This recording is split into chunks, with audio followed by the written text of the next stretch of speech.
let's say they failed to make progress on the program for multiple weeks in a row. When do you know it's time to switch to a different program or a different training style? Great question. Yeah, so essentially there are a few different outcomes here, right? So if someone is plateaued, the first thing we need to do is assess, are you actually plateaued? And that is actually a whole can of worms we could get into because a lot of people are not plateaued. They're just dissatisfied with their rate of progress. Um, like when you actually look at their program and you ask them to objectively sit down, they might still be progressing. It's just they're not as progressing as quickly as they used to. This is a very common occurrence when you talk to people who are kind of in that early intermediate stage. They're used to progressing every single time they train, and now it's maybe happening at one third that rate, but they're still progressing. They're just mad they're not hitting some objective number. They're strength focused, or they're not just crushing it every time they come to the gym. So they kind of their honeymoon is over, unfortunately. The novice stage is over, and they're not plateaued, and they might be able to stick with a similar approach for a while. So that's the first assessment: is am I actually plateaued? And that is once again probably specific to your training age because you also don't want to just stay on a novice program and then just eke out slower and slower and slower progress. That the reason why you might go to a higher volume or harder approach or more specific or individualized approach is you're trying to maintain the fastest rate of gains that you can for your training age. So the way you assess plateau is specific to being a novice, intermediate, or advanced, generally in those buckets, which of course aren't that perfectly, defined, but we got to make some definitions somewhere to have some kind of reasonable framework to operate in. So, am I plateaued? If the answer is yes, then you have to figure out why. And that goes back to what I said earlier. Are we doing too little? Are we doing too much? Or is it something else? So, the first thing I like to do is assess, is it something else? Are you eating a sufficient amount of energy? Doesn't necessarily have to be a surplus in all cases. That's probably a simplification. Let's say you've got someone who is in the process of losing 60 pounds, and they're doing it in a reasonable way. They're in a small caloric deficit, and they're relatively new to lifting weights. They will probably build muscle during that process without issue. If they're not cutting their calories too low, if they're eating sufficient protein, because they have all this metabolizable energy, which is what they're doing by losing body fat. And they're far above what we would call their lower intervention point for body fat, to where they're actually going to see drop offs in hormonal processes, negative impacts on sleep. They're not a shredded bodybuilder yet, to where that's actually becoming a barrier to them able to effectively train, right?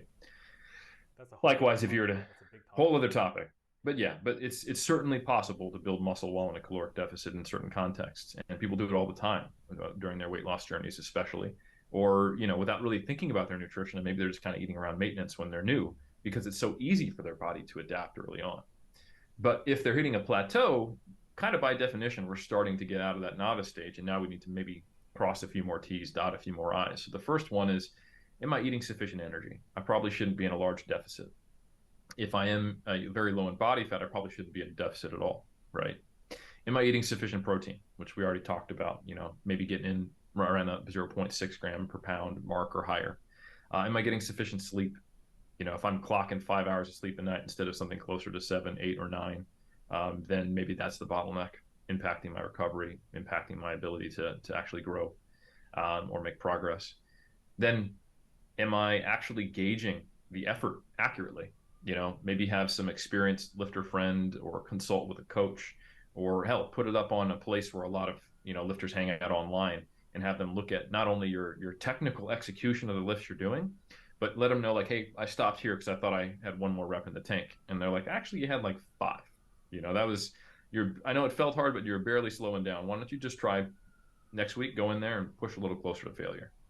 So you're making sure that you have an accurate gauge of your effort, that you're Mm-hmm. actually technically executing your lifts proficiently. And in each one of these cases, there's an intervention to be done, right? So, okay, shoot, I'm not eating enough, or I'm dieting too hard. I need to learn more about nutrition. Oh, I'm not eating enough protein. Maybe I need to figure out some cooking strategies or some food sources, or maybe get a protein supplement so I can correct that. Oh, wow, I'm really short of failure, or I'm not technically executing this well. Maybe I need to hire, a strength and conditioning coach, get some feedback there, do some online consulting. Then once all of those are corrected, right? If you are still plateaued, then we go back to the next step of the flow chart. All right, are you recovered? which goes back to all those questions I asked earlier. Is your motivation to train impacted? Are you getting poor sleep, maybe because you're training really hard? Do you have a lot of aches and pains? Do you have delayed onset muscle soreness that extends into your next session, even when you have to train the same muscle group again? Is your performance highly variable and not just plateaued, but sometimes going down? And if the answer is yes to a lot of those questions, then you are probably actually doing too much.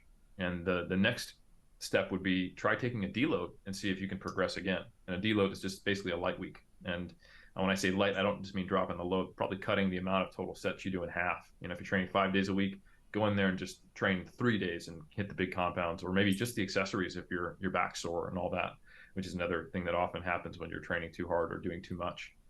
So see if a deload fixes it, and then if you can make progress again. And if you hit that plateau again, maybe you just need to start instituting deloads. Or if you have to do like deloads every other week, maybe you need to drop the overall stress of your program to something that's you can actually recover from, and you might start progressing by doing less. But if you're not experiencing all these signs of under recovery, then it might be time to go to the intermediate approach or the advanced approach from where you're at, which typically, like I mentioned earlier, is a combination of an expected lower rate of progress and doing a little more work, but not always. And there are times where advanced lifters don't need to increase their work. They need to be a little more savvy or do something a little more individualized and customized. To some degree, the definition of an advanced lifter is that they have to do things that are unique to them. Mm. And I do mean pretty high level. Like there's specific bottleneck that is, like you could deadlift 750 if you had better grip strength. So now we're going to specifically prescribe grip work, but I wouldn't write an advanced program with grip work in there no matter what, because that's a specific issue. So it's difficult to write advanced programs that actually work well for all advanced lifters, or even the majority of them. But at the novice and intermediate level, that's typically where this process of flow charting it to what you need to do is really useful.